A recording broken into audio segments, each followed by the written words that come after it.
All right, we're just getting this report from USA Today that IBM, by the way, a Dow component, part of the Dow 30, plans to hire about 25,000 professionals and invest up to $1 billion, presumably over the next 4 years.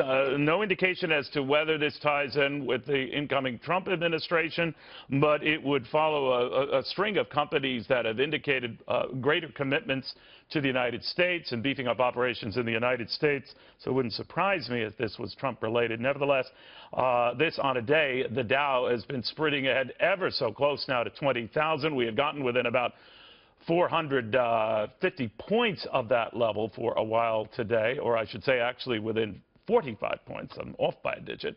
We're finished about 88 points away after a record lunge to 19,911.21. What drives this? Is this still, since the election, this Trump rally that has seen small stocks do even better, about double that gain? Market watcher Dave Maney with thoughts on that. What do you think is going on here, Dave?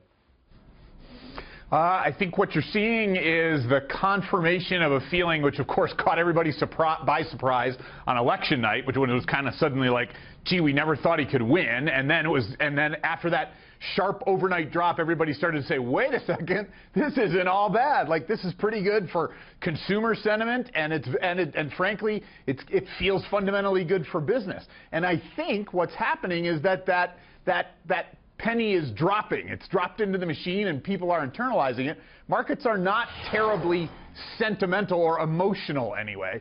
And I think there's a kind of a hard, clear-eyed analysis that says, you know what? This really is a fundamentally different and better business climate, and this should mean good things for corporate earnings and therefore for stock prices. Do you think any of this could be disrupted if this hunt to get the electors, to get this information on Russia's involvement in the election, could rattle investors, that if it looks like it might succeed in getting many of those electors to peel off from Donald Trump? 37 would have to do so for that to happen.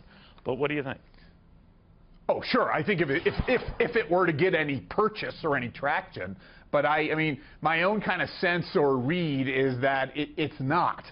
But I think if it did, sure, the uncertainty that would inject into the market would be immense, and you would see, you know, if that were to happen, you would see a crash. Yeah. But I don't think that's going to happen. So would you buy this market at these levels? If someone came up to you now, Dave, and said, all right, I've been out of this market forever, and I want in, what would you tell them?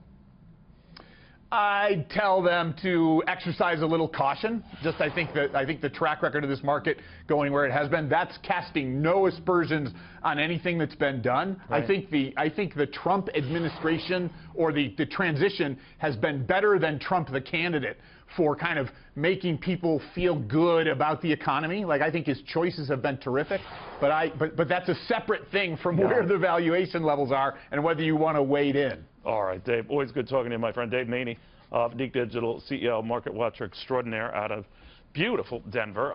Again, 20,000 might happen tomorrow. We've got fancy graphics and music for that.